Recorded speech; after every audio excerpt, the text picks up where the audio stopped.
said Mrs. Cockle.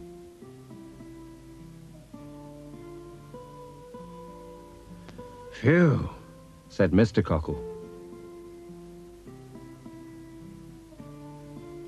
Phew, said Gran Rowty, and phew, said Robin and Rosie, both together. Well, that's all the furniture in its proper place, said Mr. Cockle. And I reckon we've earned a rest, right, Mrs. Rowty? Oh, I'll say, Mr. Cockle. Even poor old Teddy looks worn out, Rosie. Said Rosie. I think he's asleep. And they all said, phew, again, once or twice. Then all at once, Robin said, Mummy? Yes, Robin?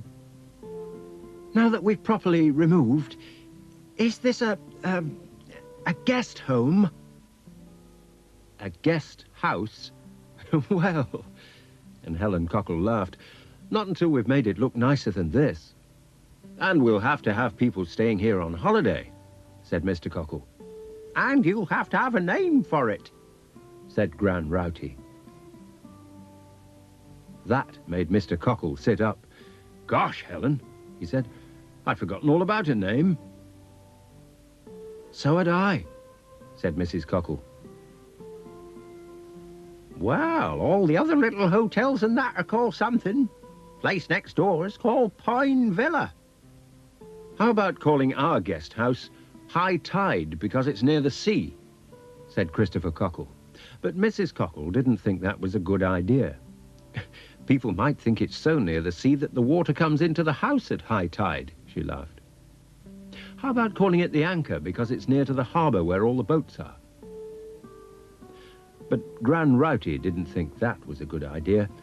There's a little hotel to the side of the village that's already called the Anchor, she said. You'd have folk going to the wrong place. Oh, dear, said Mrs. Cockle. Oh, dear, said Mr. Cockle. Oh, dear, said Robin and Rosie together. The three grown-ups laughed at that. You don't have to worry about it, said their mother. We'll think of something. Why don't you go into the garden and play while we get on in here? Oh, yes, said Robin and Rosie. What shall we do? Asked Rosie. Let's go and see if Mr. Ship's in his yard, said Robin, and Rosie agreed. Mr. Ship, called Robin. Mr. Ship. Hello, my dears, called Mr. Ship, but they couldn't see him. Hello, he called again. Perhaps he's under his boat again, said Rosie.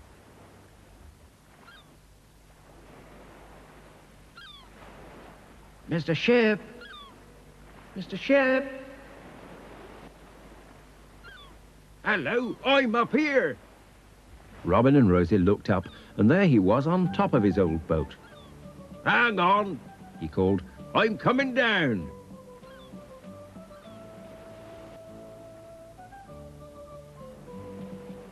Were you going to sail it round the world today, Mr. Shipham?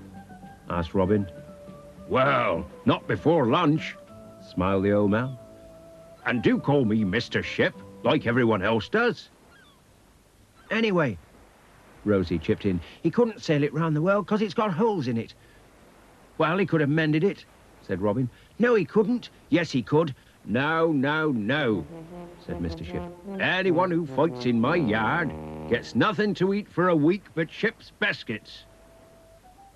They knew he didn't mean it, but they stopped arguing anyway. And then Rosie asked Mr. Ship, will it sail one day, Mr. Ship? Oh, she certainly will, my dear, she certainly will, said Mr. Ship. I was doing a bit of work on her bows when you turned up. The bows? Said Rosie. Don't you know where the bows are? Said the old sailor. Why, the bow on a boat is the front of the boat, the sharp end. There, that's the bows. Oh, I see, Mr. Ship, said Robin. And what's the back of the boat called? Oh, that's the stern. Bow, and stern. Bow and stern, said Rosie. I see. Then, bless my barnacles, said Mr. Ship. I'm forgetting my promise. What's that, Mr. Ship? Well, last time I saw you, I said I'd introduce you to a friend of mine with long ears who eats carrots. Oh, said Robin and Rosie, both together again. And he lives in a sort of house over here. The sort of house was a little shed with a funny door in two halves. The top of the door was open, and the bottom half was closed. Fury, called Mr. Ship. Come on, Fury. Who's Fury? Asked Robin. Oh, you'll see. Fury, come on. There was a sort of blowing and rustling from the back of the shed, and then a big, gentle, hairy face was poked out of the open half of the door. A horse, said Rosie. A donkey, said Mr. Ship. A donkey called Fury. He doesn't look like a Fury, said Robin. He don't behave like a Fury either, said Mr. Ship. I think he was called that as a little joke because he's so gentle. You just try stroking his nose. They did, and Fury loved it.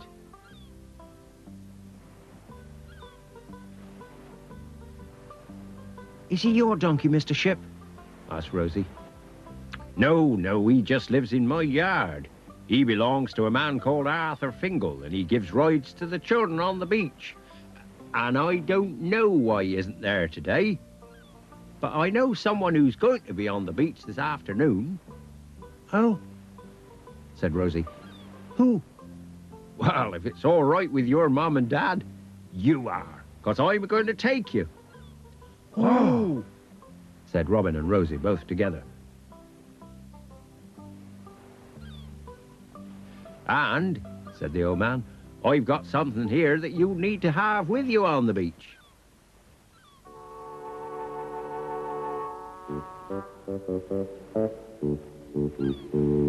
There, he said. You can't live at the seaside and not have a bucket and spade. Seaside and buckets and spades goes together. gosh, thank you, said Robin and Rosie together. And then Rosie said, Do seasides and buckets and spades always go together? Always, said Mr. Ship. Well then, said Rosie, that's what we could call our guest house. Said Mr. Ship. It'd certainly be different. Come on, said Robin. Let's tell Mummy and Daddy.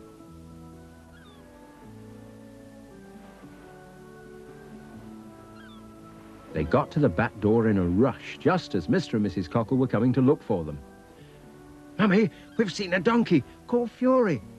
And Mr. Ship's boat's going to sail around the world, and he's going to take us to the beach.